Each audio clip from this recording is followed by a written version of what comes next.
3 words. The Federal Reserve. That's right. The Fed. They just opened a door that nobody saw coming. And if you're holding XRP, which I think you are, what I'm about to show you, it's going to change everything. We're talking direct central bank access, government payment systems, and a timeline that's moving faster than anyone anticipated. Guess what? The establishment, they just blinked first. I'm about to make your head spin with this information I'm about to present, and we're going to jump right into it, and I hope you're ready. Let's kick it off right here. The Federal Reserve. Remember when they put this out 2 days ago? They are inviting public comment on letting banks and credit unions use intermediaries to transfer funds through FedNow service. Sounds boring, doesn't it? It's not. This is the Fed acknowledging that the traditional banking rails, they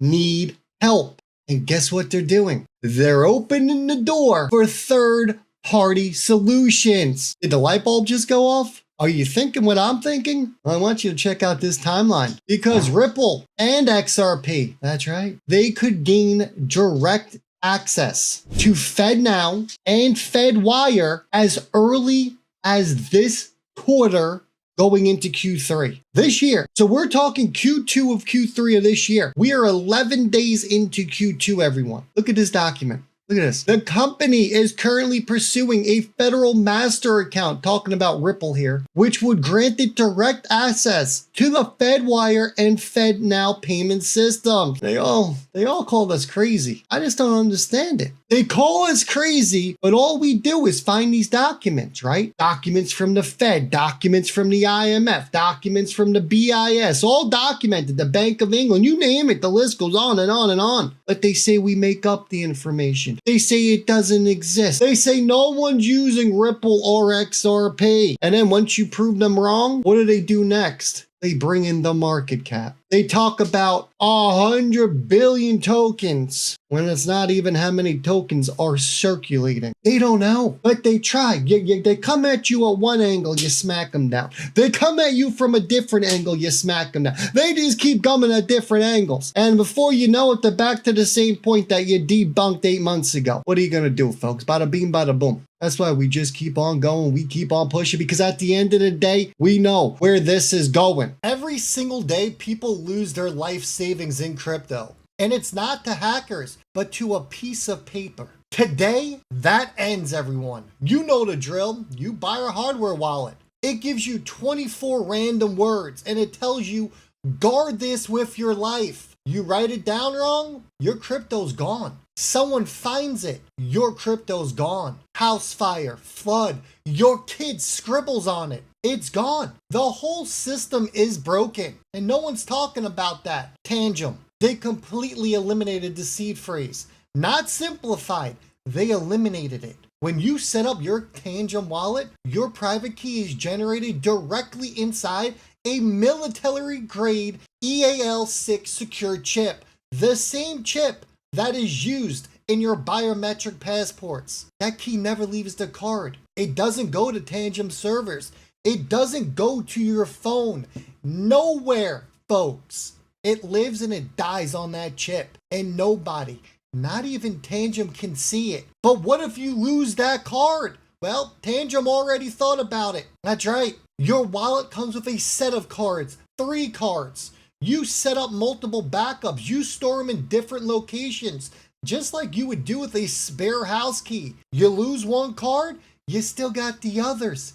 It is the most genius backup system in hardware wallets, period. Look, you need to grab one today. I'm going to link it down below in the description. And yes, there is a discount code, and it's going to help support the channel. Don't wait. You need this. Let's get back into this, because here's the kicker no one's talking about. You know that the Fed now, that they can support stablecoin settlement now? Did you know that? Did you know that RLUSD is positioned to be the primary stablecoin for these operations? Bet you didn't know that either. Well, I think Ripple's at the White House all the time. Do you really think they're going to use Tether? Come on. You're funny. You're funny. I know you didn't think that. The infrastructure, it is being built piece by piece. Ripple isn't just here participating. They are the architects of the future. And don't forget, Ripple received the conditional approval here from the OCC for that national bank charter just a couple of months ago, making them the first crypto company to achieve that milestone. Don't forget this document. This came from Volante, talking about the ILP, which is going to be used. Ripple applied for that FedMaster account because they would plug directly into FedWire and into the FedNow systems. It's that simple. This isn't speculation anymore. You are watching regulatory reality unfold in real time, which brings us over to my good friend Claude to paint the picture for us, because I think we need to have it painted. Here's the full picture, everyone. A FedMaster account represents direct access to base money, not just commercial bank deposits. This eliminates layers of cost, delay, and potential points of failure that have plagued crypto for years. Traditional financial institutions, they have gatekept this access. But guess what? Their monopoly is crumbling. The precedent has already been set. Kraken, let's talk about them. Boom. They received approval from the Federal Reserve Bank of Kansas City for direct FedWire access, becoming the first company in U.S. history to secure a FedMaster account. If Kraken can do it, Ripple can absolutely do it. And they're actually better positioned, if you ask me, with more institutional relationships and regulatory compliance. Critics say that the timeline around this thing, here you go, is unrealistic because Kraken applied in 2020 and was approved 6 years later in 2026, suggesting that Ripple could wait years. But here's what they're missing. Ripple didn't start this process yesterday. They've been building regulatory relationships and compliance infrastructure for years. The Q2, Q3 timeline, it's not random. It's based on regulatory momentum that is actually accelerating, not slowing down. So while everyone out there is arguing about the timelines, look what's happening in the real economy. I mean, BlackRock, they just bought $612 million worth of Bitcoin. The largest asset manager in the world is going all in on digital assets. And that institutional flood, it is creating regulatory pressure to fast track the infrastructure solutions. The Fed can't ignore this anymore. And if you really think that BlackRock is just going to stop here with their ETFs, you're clueless.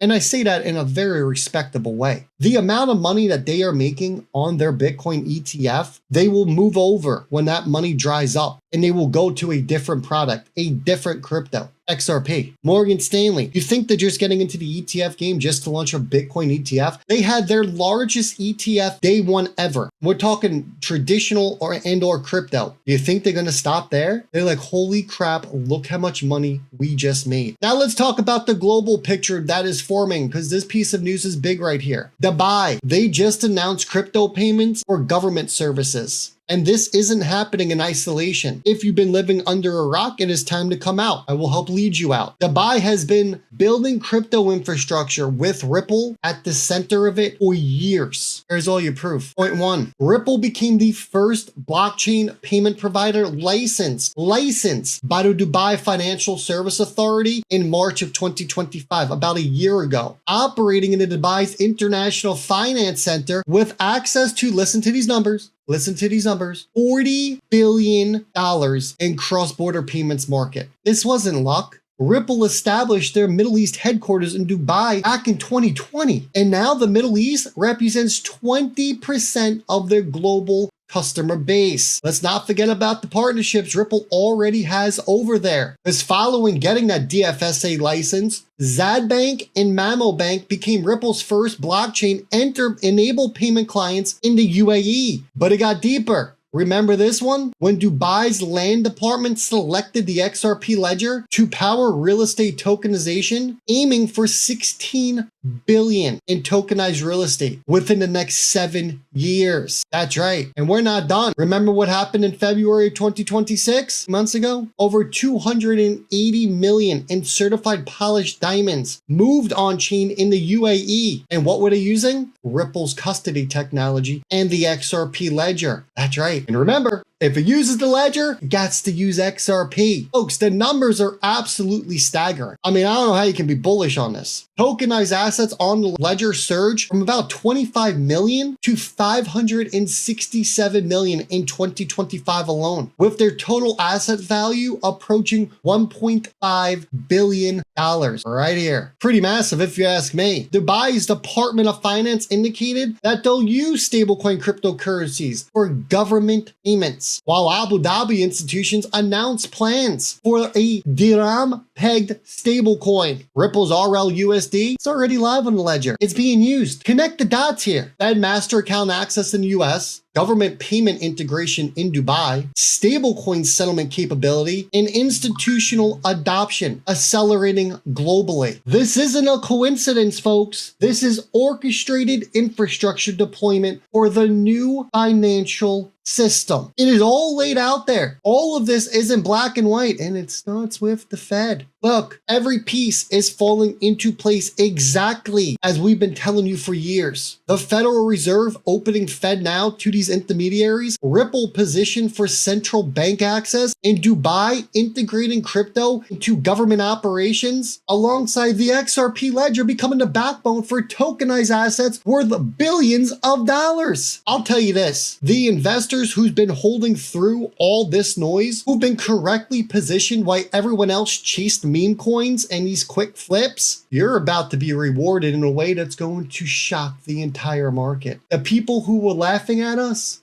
yeah, good luck to them, because you want to know why? We're going to get the last laugh. They're going to be the ones wondering, how did we miss this opportunity? And you know what's going to happen? They'll be buying owl bags. That's right. And we'll be laughing as they hit that buy button. Folks, we're getting close. Stay focused. That's all you have to do. Stay focused. Do not do anything irrational. Walk away if it gets too much. Ripple, central banks and governments, they're doing the hard work. All you